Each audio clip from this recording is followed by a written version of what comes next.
ओम शांति। सभी मीठे भाई बहनों को गुड मॉर्निंग, नमस्कार, ओम शांति। आज 7/5/2021 प्रातः मुरली ओम शांति। बाप दादा मधुबन। बाबा कहते हैं, मीठे बच्चे, रावण ने तुम्हें बहुत पीड़ित किया है। अभी तुम भक्तों का रक्षक भगवान आया है तुम्हारी पीड़ा को दूर करने। प्रश्न है, सपूत बच्चों की मुख्य 2 निशानियां सुनाओ। बाबा का उत्तर है, सपूत बच्चे सदा माता पिता को फॉलो कर तख्त नशीन बनेंगे। बाबा कहते जो सपूत बच्चे होंगे वो माता पिता को फॉलो कर तख्त नशीन बनेंगे, खूब पुरुषार्थ में लगे रहेंगे। नंबर 2, उनकी बाप से दिल बहुत सच्ची होगी। सच्ची दिल वाले सदा श्रीमत पर चलेंगे। अगर अंदर में सच्चाई नहीं तो याद में रह नहीं सकते। गीत है, भोलेनाथ से निराला कोई और नहीं, बिगड़ी को बनाने वाला कोई और नहीं। ओम शांति। मीठे मीठे बच्चों ने यह गीत, बाबा कहते मीठे मीठे बच्चों ने यह भक्ति मार्ग का गीत सुना। भक्त इस गीत के अर्थ को नहीं जानते। गीत तो गाते हैं पर इसका अर्थ नहीं जानते हैं। तुम भगवान के बच्चे बने हो। भगवान रक्षक है भक्तों का। भगवान किसका रक्षक है? भक्तों का। तुम भी रक्षक हो भक्तों के। बाबा कहते हैं भगवान भी रक्षक है तो तुम भी रक्षक हो भक्तों के। भक्तों की रक्षा करते हो। कौन सी आफत है जो भगत रक्षा करने के लिए भगवान को बुलाते हैं? आज बाबा कह रहे हैं कि संसार में ऐसी कौन सी आफत है जिसके लिए भगवान को बुलाना पड़ता है कि भगवान आओ और हमारी रक्षा करो। भक्तों को रावण का बहुत दुख है। बाबा कहते हैं भक्तों को रावण का बहुत दुख है। रावण संप्रदाय पीड़ित हैं दुखों से, तो भोलानाथ को याद करते हैं। वह है रावण संप्रदाय और यह है राम संप्रदाय। भक्तों को यह पता नहीं है कि हमारा रक्षक कौन है। भल गीत गाते हैं। बाबा कहते हैं भल गीत गाते हैं, लेकिन उनको ये पता नहीं है कि हमारा रक्षक कौन है। भोलानाथ रक्षक है, परंतु क्या रक्षा करते हैं यह नहीं जानते। तुम बच्चे अब समझते हो कि भोलानाथ शिव बाबा ही बिगड़ी को बनाने वाला है। दुनिया को पता ही नहीं है कि भगवान किसको कहा जाता है। भगवान का पता हो तो फिर भगवान की रचना के आदि मध्य अंत का भी पता हो। ना भगवान को जानते ना रचना का पता है। इसलिए ऐसे मनुष्य संप्रदाय को ब्लाइंड ही कहा जाता है। बाबा कह रहे हैं ना भगवान को पता ना उसकी रचना को पता, ऐसे मनुष्य को ब्लाइंड फेथ कहा जाता है कि वह सदा अंधकार में है। दूसरे तरफ तुम हो जिनको दिव्य दृष्टि मिली हुई है। अब तुम्हारा नाम ही है ब्रह्मा कुमार कुमारियाँ। बोर्ड पर भी नाम लगा हुआ है। बाबा कहते हैं आपका नाम है ब्रह्मा कुमार कुमारियाँ, बोर्ड पर भी लिखा हुआ है। ब्रह्मा कुमारी ईश्वरीय विश्वविद्यालय। क्या लिखा बोर्ड पर? ब्रह्मा कुमारी ईश्वरीय विश्वविद्यालय। प्रजापिता है ना। पिता के पास बच्चे और बच्चियां दोनों होते हैं। प्रजापिता ब्रह्मा को ही इतने ढेर बच्चे हो सकते हैं, तो समझना चाहिए यह बेहद का पिता है।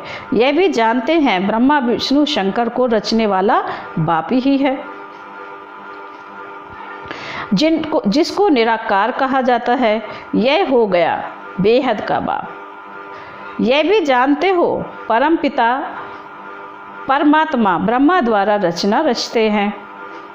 इनकी सारी रचना है। सब मनुष्य मात्र वास्तव में शिववंशी हैं। अभी तुम आकर प्रजापिता ब्रह्मा की संतान बने हो। यह है नई रचना। परम पिता परमात्मा ब्रह्मा द्वारा रचना रचते हैं, तो तुमको ब्रह्मा कुमार कुमारियाँ कहा जाता है। इतने बेहद के बच्चे हैं, जरूर बेहद का वर्षा लेते होंगे। बच्चे जानते हैं हम ब्रह्मा कुमार कुमारियों हमको शिव बाबा ने एडॉप्ट किया है। जो बाबा के बच्चे बने हैं उनको पता है कि हमें क्या बाबा ने, शिव बाबा ने एडॉप्ट किया, अपनी गोद में लिया है। तुम आत्माएं भी निराकार थी, परंतु ज्ञान तो साकार में चाहिए। तुम जानते हो हम आदि सनातन देवी देवता धर्म के थे। ब्रह्मा द्वारा रचना यहाँ होती है। बाबा कहते हैं ब्रह्मा द्वारा रचना यहाँ पर होती है। शिव जयंती भी यहाँ मनाई जाती है। यहाँ मगध देश में ही जन्म लिया है। बाप कहते हैं यह देश बहुत पवित्र स्वर्ग था। बाबा कहते जब तुम देवी देवता धर्म था तो यह देश बहुत स्वर्ग था, पवित्र स्वर्ग था। अभी इसको नर्क मगध देश कहा जाता है, फिर स्वर्ग बनना है। तुम बच्चों की बुद्धि में है, शिव बाबा हमको फिर से राजयोग सिखाए पवित्र बनाते हैं। गाते भी हैं पतित पावन भक्तों के रक्षक भगवान। भक्त ही पुकारते हैं, पतित होते हुए भी अपने को पतित नहीं समझते। बाप समझाते हैं तुम सभी पतित हो। पावन दुनिया सतयुग को, पतित दुनिया कलयुग को कहा जाता है। बाप तुम्हें सब राइट बताते हैं। लाखों वर्ष की कोई चीज होती नहीं। मनुष्य घोर अंधेरे में है। समझते हैं कलयुग तो अभी छोटा बच्चा है, और तुम जानते हो मौत सामने खड़ा है। अंधेरे और रोशनी का वर्णन संगम पर ही किया जाता है। अब तुम घोर प्रकाश में आए हो। सतयुग में तुम यह वर्णन नहीं कर सकेंगे, वहाँ यह नॉलेज ही नहीं रहती है। इस समय बाप बैठ बच्चों को समझाते हैं, तुम सतयुग में सूर्यवंशी घराने के थे, फिर अंत में आकर सूर्यवंशी, बाबा कहते हैं तुम सतयुग में सूर्यवंशी घराने के थे, फिर अंत में आकर शूद्रवंशी घराने के बने हो। अब फिर ब्राह्मण वंशी बने हो। अभी तुम हो सर्वोत्तम ब्राह्मण कुल के, तुम हो ऊंचते ऊंच। यह है ईश्वरीय कुल। बाप के पास आते हैं तो बाबा पूछते हैं किसके पास आए हो, तो कहते हैं बाप के पास। बाप दो हैं, एक है लौकिक, दूसरा है पारलौकिक। सभी सालिग्रामों का बाप एक ही शिव है। तुम्हारी बुद्धि में यह टपकता है, हम एक बाप के बच्चे हैं, जिससे वर्षा लेते हैं। निराकार वर्षा तो साकार द्वारा ही देंगे ना। बाप खुद कहते मैं साधारण तन में आकर प्रवेश करता हूँ। अब बाप बच्चों को कहते हैं बच्चे देही अभिमानी भाव, अपने को आत्मा समझो। यह देह विनाशी है, आत्मा अविनाशी है। आत्मा को ही 84 जन्म लेने पड़ते हैं, ना कि देह को। देह तो बदलती रहती है, फिर दूसरे मित्र संबंधी मिलते हैं। अभी आत्मा को बेहद के बाप से वर्षा लेना है, परमपिता परमात्मा द्वारा। तुम ही सुनकर फिर धारण करते हो। संस्कार तुम्हारी आत्मा में है, आत्मा में ही संस्कार रहते हैं। ऐसे नहीं कि शरीर के संस्कार कहेंगे, नहीं, तुम्हारी आत्मा के संस्कार तमो प्रधान हैं, उनको अब चेंज करना है। काया कल्पतरु कहा जाता है, काया कल्प वृक्ष समान बन जाती है। आयु भी बड़ी रहती है। तुम जानते हो यहाँ तो आयु बहुत छोटी रहती है। छोटी आयु में ही बैठे बैठे अकाले मृत्यु हो जाती है। अभी तुम काल पर विजय पाते हो, वहाँ काल कभी खाता नहीं। अकाले कब शरीर नहीं छूटता, तुम जानते हो। अब यह शरीर बूढ़ा हुआ है, इनको छोड़ नया लेना है। शरीर छोड़ने समय भी बाजे बजते हैं, जन्म लेने समय भी बाजे बजते हैं। जब बहुत कोई बुजुर्ग हो जाता है तो कहते हैं भाई भरा पूरा है, अब क्या है इसके बाजे बजाने चाहिए। तो कई देखा है कहीं कहीं बाजे भी बजाते हैं। किसी की मृत्यु होती है, बहुत बूढ़ा होता तो उसको अच्छा सा सजाकर विमान भी निकालते हैं और बाजे भी बजाते हैं। और बच्चा जन्म लेता है तब भी बाजे बजाए जाते हैं। तो बाबा कहते हैं वहाँ रोने की बात ही नहीं होती है। अब बाबा सतयुग की बात कर रहे हैं। तुमको भ्रमरी का मिसाल भी समझाया है। तुम हो ब्राह्मण ब्राह्मणियाँ, ब्राह्मणी और भ्रमरी राशि मिलती है ना। बाबा कह रहे ब्राह्मणी और भ्रमरी की राशि मिलती है। जो काम भ्रमरी करती है वही तुम भी करते हो। भ्रमरी क्या करती है? एक भ्रमरी एक कीड़ा होता है जो कि क्या करती, भूं भूं करके जो छोटे छोटे बच्चे जिनके पंख नहीं होते उनको डंक मार मार के उनके पंख निकालती है, उनको उड़ना सिखाती है। इसी तरीके से बाबा कहते हैं तुम भी क्या हो, भ्रमरी का मिसाल देकर तुम भी एक भ्रमरी, जो भ्रमरी कार्य करती है वही तुम भी करते हो। जिनको ज्ञान नहीं है तुम रोज़ ज्ञान सुना सुना कर उनको बाबा का बना देते हो। सद ज्ञान मार्ग पर चलना सिखा देते हो।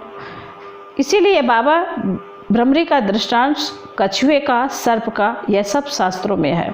सन्यासी आदि भी यह मिसाल देते हैं। अभी तुम बच्चे बाप द्वारा यह सब समझ रहे हो। वह तो हुआ भक्ति मार्ग, पास्ट का गायन करना, इसका फिर बाद में गायन होगा। इस समय ही बाप इस तन में आते हैं। इसको ब्रह्मा को, बाबा किसके तन में आते हैं? ब्रह्मा के तन में। भगवान नहीं कहा जाएगा। बाबा कहते ब्रह्मा के तन में आते जरूर है शिव बाबा, लेकिन ब्रह्मा को भगवान नहीं कहा जाएगा। वह तो फिर अंधश्रद्धा हो जाती है। ऐसे भी मनुष्य हैं जो राम को, कृष्ण को भगवान समझते हैं। राम भगवान, कृष्ण भगवान। बाबा कहते कृष्ण के लिए, राम के लिए भी कह देते हैं। फिर वह तो सर्वव्यापी है। इधर राम भी भगवान, कृष्ण भी भगवान, और फिर कहते भगवान सर्वव्यापी है। तो राम, ना तो राम सर्वव्यापी ना कृष्ण सर्वव्यापी।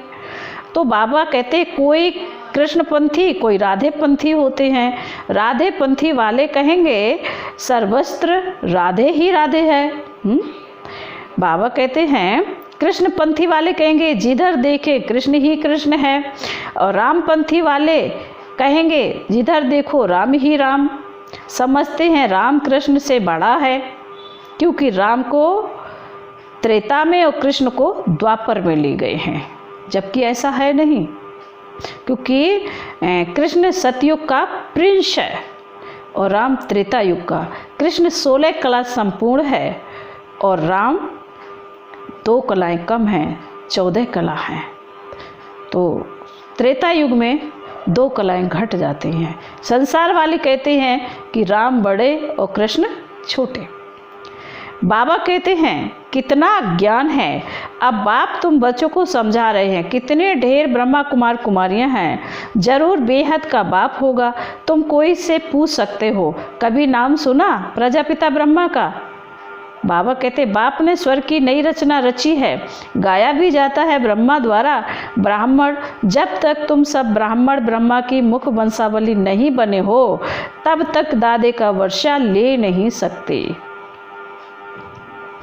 बेहद के बच्चे बेहद का वर्षा बाप से लेते हैं, लिया था बरोबर। बाबा कह रहे अभी भी ले रहे हैं और कल पहले लिया था बरोबर। बरोबर स्वर्गवासी थे, अभी नरकवासी बने हैं। अब फिर बाबा कहते अब फिर प्रजापिता ब्रह्मा द्वारा परमपिता परमात्मा विष्णुपुरी स्वर्ग रच रहे हैं। कितना सहज है। से बाबा पूछते हैं आगे तुमको यह ज्ञान था? बाबा पूछते हैं कि आगे आपको यह ज्ञान था? मैं भी विष्णु का पुजारी था। जो हम पूज्य थे सो अब पुजारी आकर बने हैं। अब फिर बाबा आकर पुजारी से पूज्य देवता बन रहे हैं। तुम बच्चों को अंदर में खुशी रहनी चाहिए। परमपिता परमात्मा ने आकर हमको एडॉप्ट किया है। किसने एडॉप्ट किया है? किसी इंसान ने नहीं किया है, भगवान ने हमें अपनी गोद में लिया है। तो बाबा कहते तुम्हें खुशी रहनी चाहिए।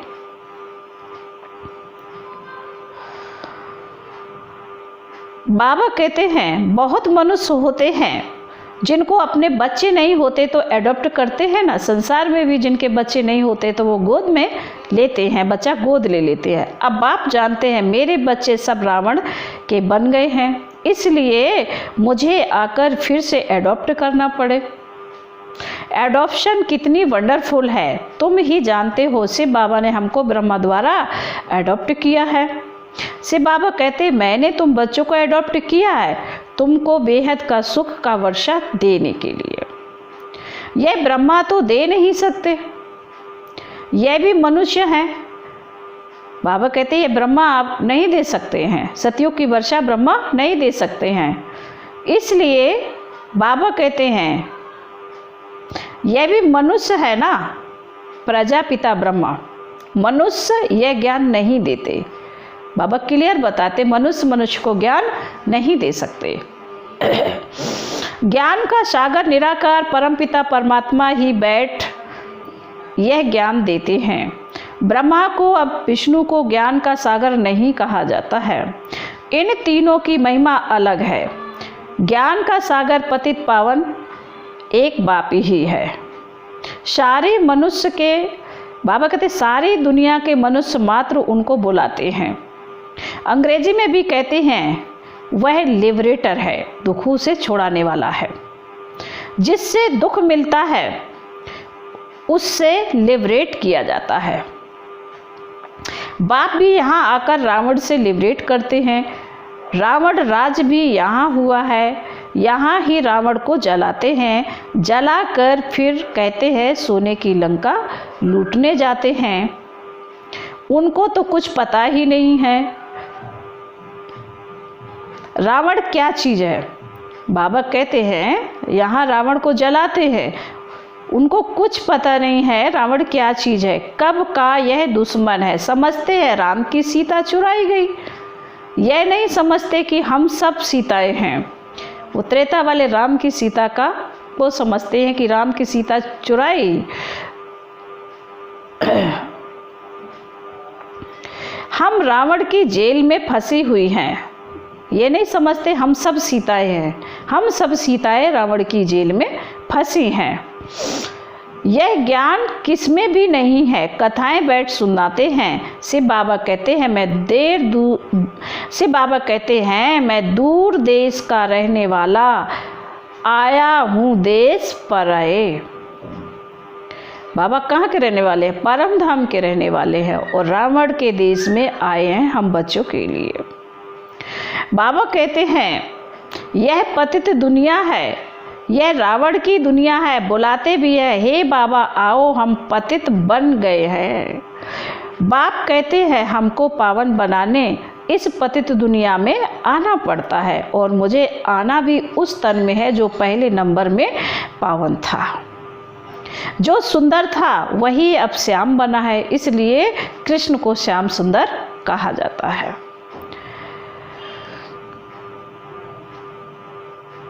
कृष्ण को श्याम सुंदर क्यों कहते हैं यह किसी को पता नहीं है। क्या एक कृष्ण को ही सर्प ने डसा? सतयुग में थोड़े ही सर्प आदि होते हैं। बाप कहते हैं यह अंतिम जन्म मेरे कारण पवित्र बनो तो पवित्र दुनिया के मालिक बनेंगे। सिर्फ मुझे याद करो और पवित्र बनो। बाबा ने कहा है सिर्फ मुझे याद करो और पवित्र बनो तो पवित्र दुनिया के मालिक बन जाएंगे। अल्फ को याद करो तो बादशाही तुम्हारी है। बाबा कह रहे अल्फ को याद करो तो बादशाही तुम्हारी है। यह है सहज राजयोग। सहज राजाई बच्चा पैदा हुआ और वर्षे का हकदार बना।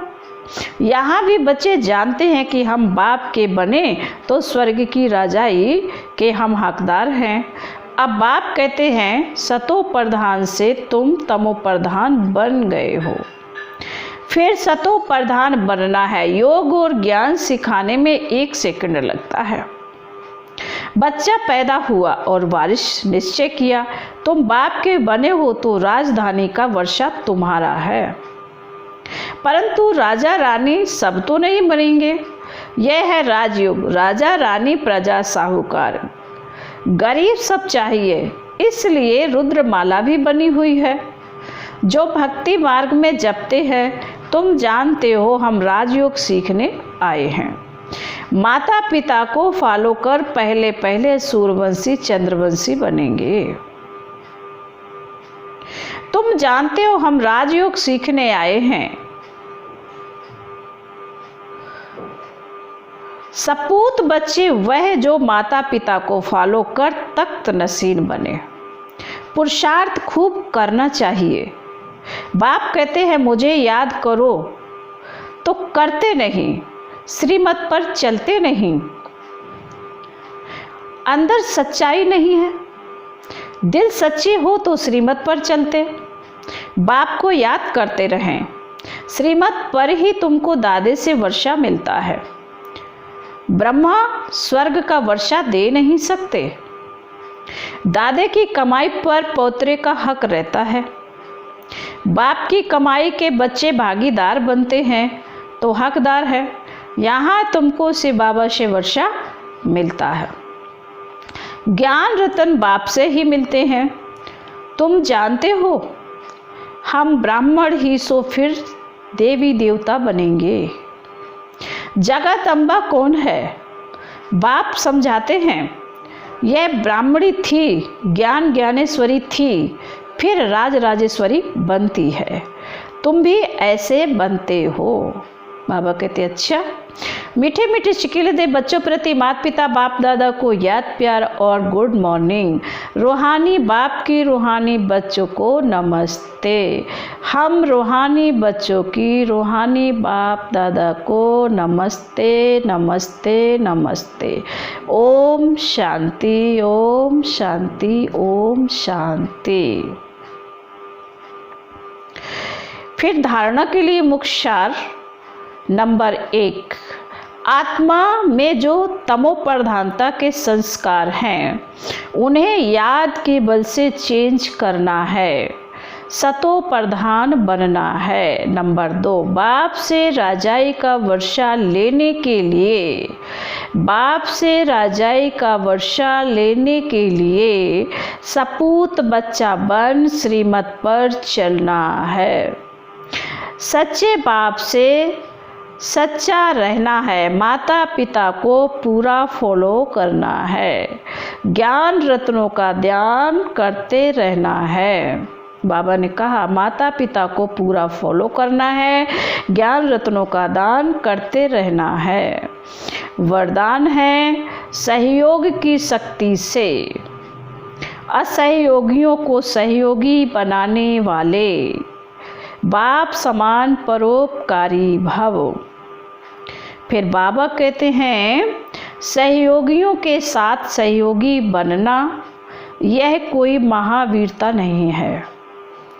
बाबा ने कहा सहयोगी के साथ सहयोगी बनना, सहयोगियों के साथ सहयोगी बनना यह कोई महावीरता नहीं है। लेकिन जैसे बाप अपकारियों पर उपकार करते हैं ऐसे आप बच्चे भी बाप समान बनो। कोई कितना भी असहयोगी बने, आप अपने सहयोग की शक्ति से असहयोगी को सहयोगी बना दो।